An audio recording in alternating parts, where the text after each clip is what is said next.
You again. 2 nights in a row. You sure you're doing alright? You're not here for that. I'm gonna go ahead and get started. Today we're reading a Shrek fanfiction. You already know that. You read the title.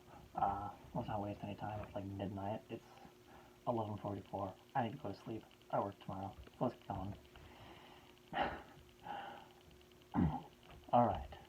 The Shrek comic. The Shrek Chronicles. Shrek Gets a Boner. By the Despacito Spider. After Shrek eats an onion with a mysterious side effect, he consults a donkey to help him with the situation. The two then go on a journey of love and discovery, trying to save the universe from destruction. Along the way, they discover that the universe, as well as they once knew it, has many secrets waiting to be revealed.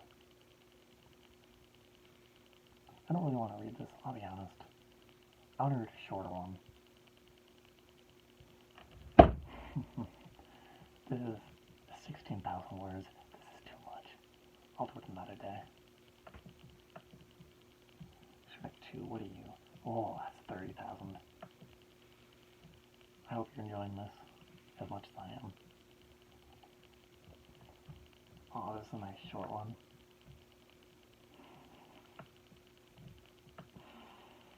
Okay.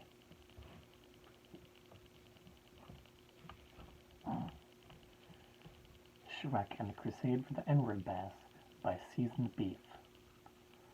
Shrek knows that he cannot let the N-Word Bass fall into the wrong hands. The race is on, but the question is, can the fabled hero attain the sacred parchment?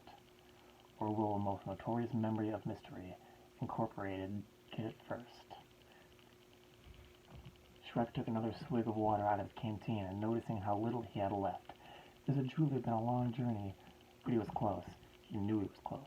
This wouldn't be all for nothing. Fiona would not have died for nothing. I shouldn't be laughing. He finally made it to the top of the hill, and when he looked out on the horizon, he saw it. Townsville. Relief filled his body, but it was quickly swept away when he saw the state of the city. Destruction was all he saw as he walked through the streets. Turned over cars, bodies hanging out of them, many more littering the streets and collapsed buildings. They, in bold, must have already been through here. He was too late. Shrek began to run as fast as his legs could carry him, heading towards the laboratory that would hopefully contain all of the answers. When he arrived at the front of the Powerpuff Girls laboratory, he immediately noticed how the damage looked very recent, as smoke still billowed out of the three once circular windows. They could still be here. Shrek rushed to the steps as fast as he could, dodging the sparks of damaged machinery.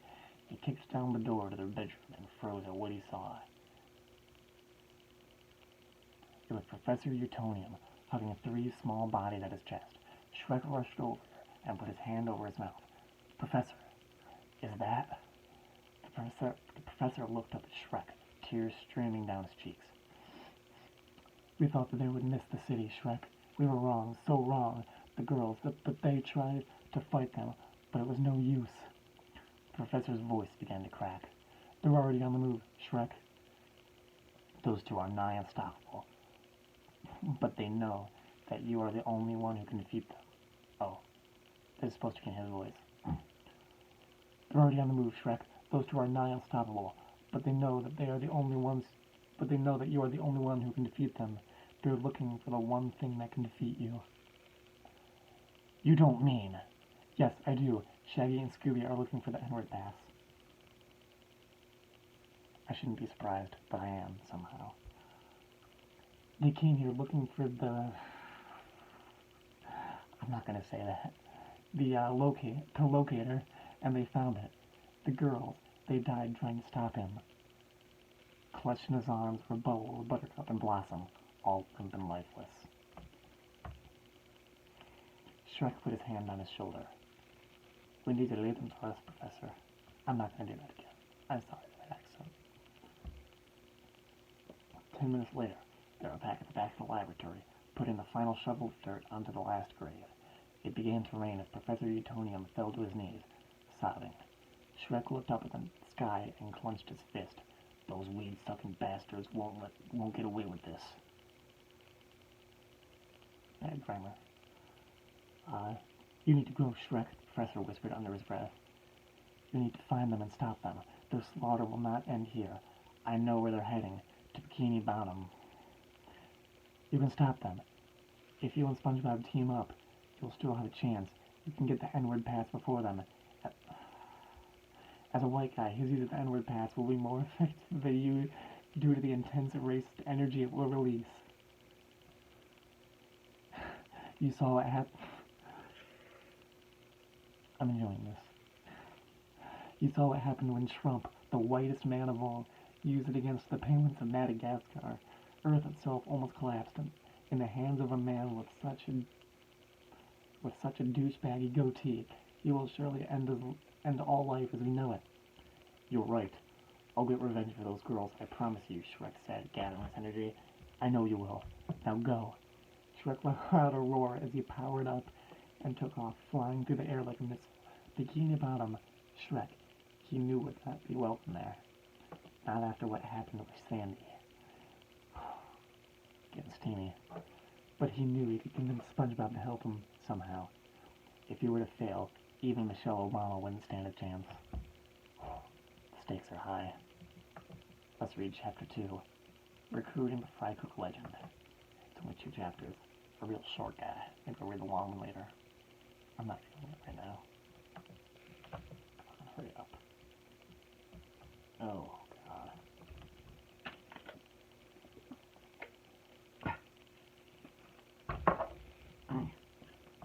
As Shrek flew through the sky, the smell of the salty sea filled his nose.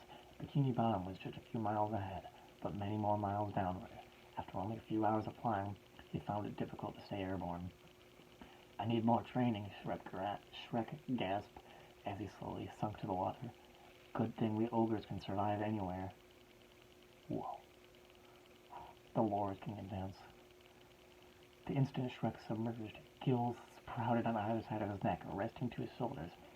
Anxiety began to well up in his stomach as he drifted to the ocean floor. Sandy would be there. So would SpongeBob and Patrick. Maybe this wasn't such a good idea after all. Before he could even think of how he should return back, he barely dodged a giant squirt of mayo. Ooh. He focused and saw the Krusty Krab readying his defenses. Fire! With a loud boom, as several shots of ketchup and mustard almost touched him, but he managed to dodge by swimming through the water quickly. That was SpongeBob that fired that shot for sure. Shrek dashed towards the giant crab trap, his arms spread to stabilize himself. A glob of ketchup managed to hit him, and he landed on the sand, rolling to a stop in front of the Krusty Krab. SpongeBob came out with a spatula, several spikes adorning it. Get up, Shrek, he said, his voice quiet and cold. A burst of energy destroyed the ketchup prison, and Shrek flipped to his feet. SpongeBob, listen to me. We need to... He was cut off as SpongeBob held a spiked spatula. Shrek's throat. Jesus. I don't have to do a damn thing you say, ogre, SpongeBob said, spitting on the ground as Sorry, I was text. As he spitefully uttered that last word. Are you really going to be this difficult? Shrek asked, staring down into the sponge's dead blue eyes. Whoa. Nothing's easy anymore, not after your little visit. Now get the fuck out of here.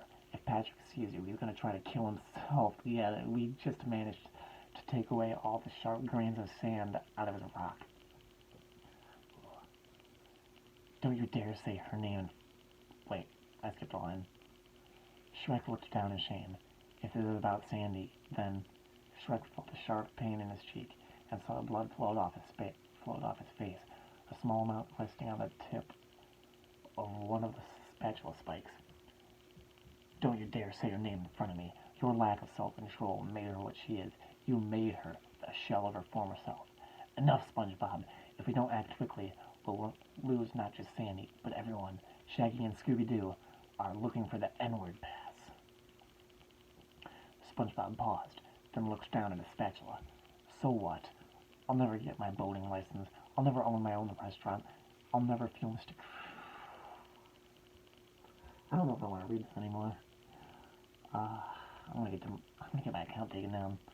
My second video. Where am I? I'll never feel Mr. Krabs' bare flesh against mine, so what does it matter? SpongeBob fell to his knees, tears streaming down his cheeks. SpongeBob, this isn't just about you, Shrek said, getting on a knee. And this isn't just about us. Look, Shrek pulled out Blossom's ribbon, showing it to the grieving sponge. The girls are dead, Bob. Bob. They were killed this morning by those Mystery Incorporated bastards. They did it without a second thought, like it was just swatting a few flies.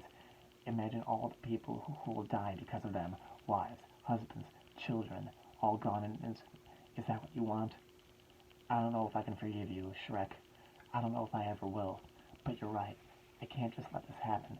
We need to find them, SpongeBob said, wiping his eyes and standing up. Thank you. Now, we need to go find a locator.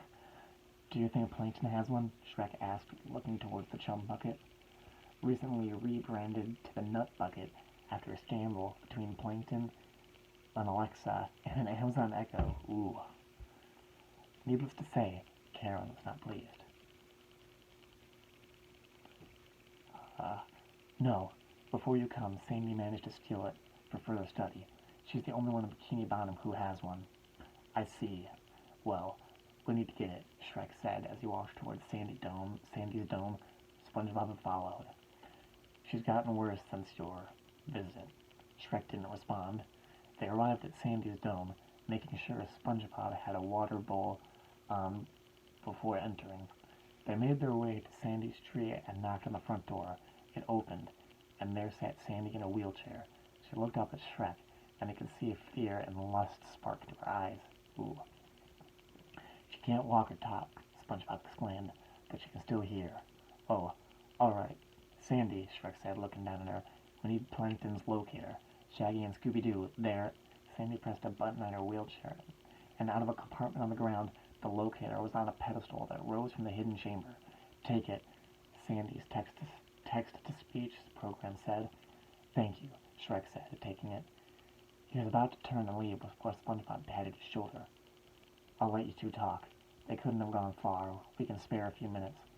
SpongeBob left the dome, leaving just the two of them. Shrek looked back at Sandy, and memories flashed into his mind of their night together, her moans, the feeling of her body under his. He cleared his throat. We shouldn't have done what we did. I knew how dangerous it could be to mate with someone who isn't an ogre. I don't regret it, Sandy's programmer said, not even for a second. It was all worth it, and it will never be not worth it. Even though you loved Fiona more, I knew that night we shared was not just a fling. I love you, Shrek. Heartwarming. Where was I at? Shrek wiped a tear away and hugged Sandy, turning around and dashing out without a word, flying to the surface. SpongeBob jumped and flew after him. Where does it say we go? The fry cook asked.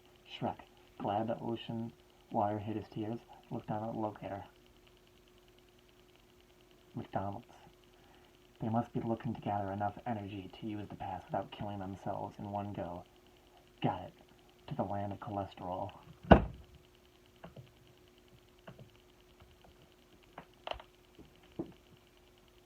This is going to be very unsatisfying, but it ends here.